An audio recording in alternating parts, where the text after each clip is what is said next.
And the PM confirms there is no vaccine deal. For most of yesterday, Prime Minister Scott Morrison was on a media blitz announcing a deal had been reached with the UK pharmaceutical company AstraZeneca. Have a look at this. We're here today to announce that we've signed a letter of intent with AstraZeneca, which will enable to Australia to access, should it be successful, the vaccine for COVID-19 here in Australia, manufactured here in Australia, distributed free to 25 million Australians in the event that those trials prove successful. But later that day, shadow opposition leader, and Health Minister Chris Bowen said that simply wasn't true. There was no deal. How are you coming to the conclusion that we don't have an agreement with AstraZeneca? Like, where are you getting? Because AstraZeneca says there's no agreement. I mean, AstraZeneca, who the Prime Minister has quoted saying we have a deal with AstraZeneca, says there is no deal. I mean, it's pretty straightforward. There either is a deal or there isn't. Scott Morrison says he's got an agreement with AstraZeneca. AstraZeneca says, no, we have no deal. I mean, I quoted you before. They say we have a letter of intent which does not go into any detail about costs or numbers or anything until we have an idea of what the manufacturing capacity is. That's what AstraZeneca says. That's not my words, that's their words. There is no deal. See, it's all about the letter of intent, which has no binding deals. AstraZeneca has even said they don't know if it's even possible for the vaccine to be produced in Australia, or details that undermine the PM's announcement. His office finally released a statement acknowledging there was no real deal in place, but the letter of intent was the first port of call. Ben, this letter of intent is important, but I'm very confused. There was such a media blitz yesterday with no actual deal in place. We were all talking about this. This was the first topic we talked about yesterday. This is a blatant lie. Well, I think there was definitely some confusion yesterday on our show as to what the actual fact or what the deal was, or whether Scott Morrison had said this or that. But yesterday you did say you heard Scott Morrison himself talking about that on the radio. If this turns out to be, as it has, been shown now, to be a massive blunder, it's not necessarily giving us the faith as Australians that I feel like we have had with Scott Morrison thus far. So, I think he's moving into some murky territory. But I will say, I feel like in these situations, should I say, I feel like because he has done well so far, that we'll give him a get out of jail free card. What are your thoughts? No, this was pure politics. This was a BS PR announcement. He's basically saddled the horse before the horses come out. No, that's a terrible metaphor. Sorry. But what he has done is that they've done a letter of intent. He's gone, we can sell this, not expecting anyone to check it. The actual company has come out and said, there's really no deal in place. Yes, there's an intent, but we haven't even discussed costs or anything like that. There is nothing binding here. So all this announcement yesterday that we will have a vaccine if this company comes up with it is not necessarily true. It's not even true that every one of the 25 million people in this country will have access to it if they so choose. But is there a chance, though, the one thing sorry to interrupt you, but look, is there a chance that from Scott Morrison's perspective, it has moved further along in his mind as to how this is going to take place, and maybe the company is unaware? Maybe the dollar value. Well, the company may not be aware what's in Scotty's mind. Yeah, well, look, at the end of the day, I think, I don't want to make this seem, I don't want to play this down any more than it shouldn't be.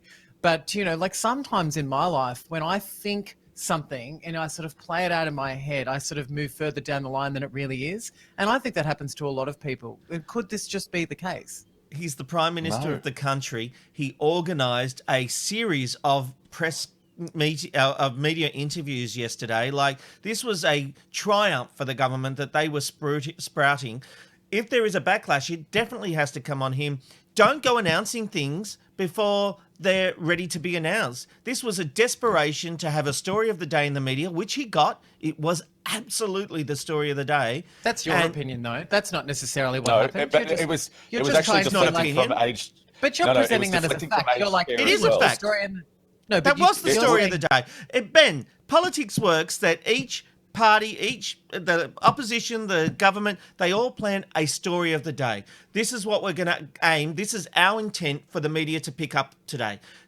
Scott Morrison yesterday went on a PR offensive to get the COVID vaccine story out as the story of the day. That's not in dispute. That's not an opinion. That's how it works. And the fact is, he made an announcement before he was actually should have made an announcement because nothing Yeah, but you is know what? signed. I've moved beyond. I've moved beyond that. I've tried to make pies and taken them out of the oven a little bit early, and then you just move on. I think what we do He's need the to do. Prime Minister of the country. Yeah, and He's not a talking about baker. vaccine. Hey, look, there's no need to get your knickers in a knot over this. I'm Oh, just my saying, knickers we need are to- in a knot, and they're giving me a great big bloody wedgie over this. I'll tell you right now. Isn't this not like going and listen, looking at a private jet before you've won the Powerball? So I'm going to walk into the private jet area. I'm going to walk into Ask the my Ferrari partner. dealership. I do it all the time. I'm going to do Ask all my of that. partner. I'm going to I go do in it there and all I'm the going to say, time. I haven't spoken yet, but going to those places before you've got the money to spend it. But you're announcing to everyone, oh, I'm buying a Ferrari. You go into the Ferrari place. I bought the Ferrari. I'm going to buy one of these Ferraris, mate. Yeah. Oh, I don't actually have the money for it yet. Is that a massive detail that I need to be... Yeah, if you're the Prime Minister and you're talking about a vaccine for this deadly disease, then, yeah, you kind of do have to make sure you take the pies out at the right time and not earlier. And if you do, you need to... you need to get the consequences of doing that. This was classic Scotty from marketing yesterday, trying to spin a story that was also deflecting away from the aged care issue, which, he still doesn't seem to have a plan for with the COVID place. Here's a phone. Here's the phone. Oh, it's the victim hotline. Hi, it's for No, you, Ben, Robbo. sorry. I think He's at the end of Prime day- Minister of the victim country. He has hotline- to be held accountable. We have been very complimentary about the way he's handled himself during this pandemic.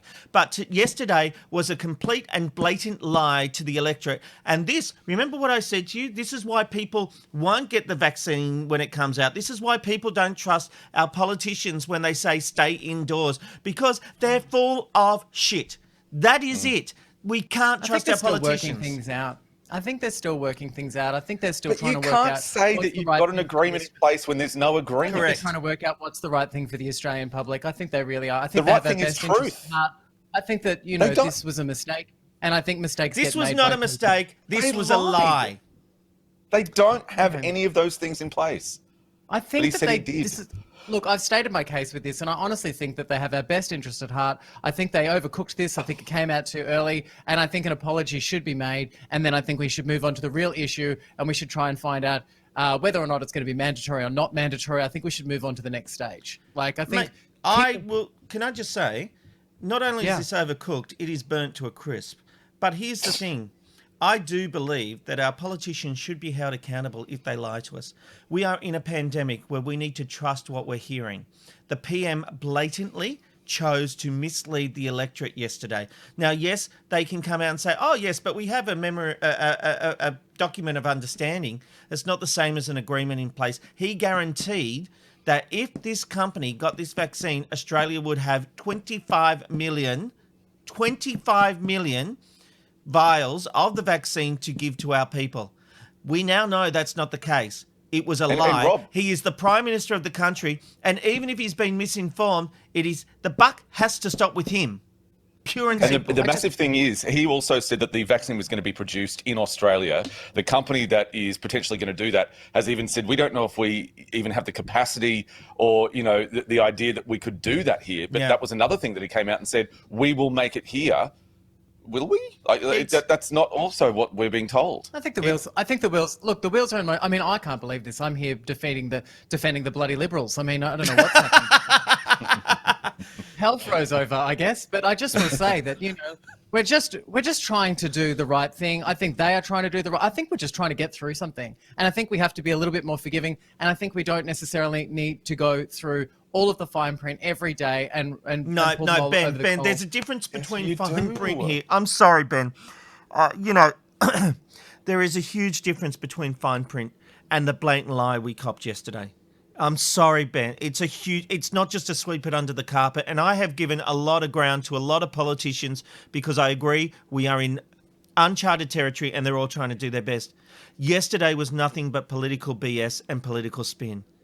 It really, really And you're was. shocked because this kind of am. political spin and that sort of stuff. The reason why these are phrases is because it is very common, and I get that. But I don't necessarily think we need to do what we have done today and put a massive highlighter through it and tear these people to shreds. I genuinely have it within my bones that I think that these people are trying to do the right thing. I think that they just moved a little bit more forward than they needed to. How much did that guy, by the way, love saying what he was saying, though, just to catch the Prime Minister out? He was loving it.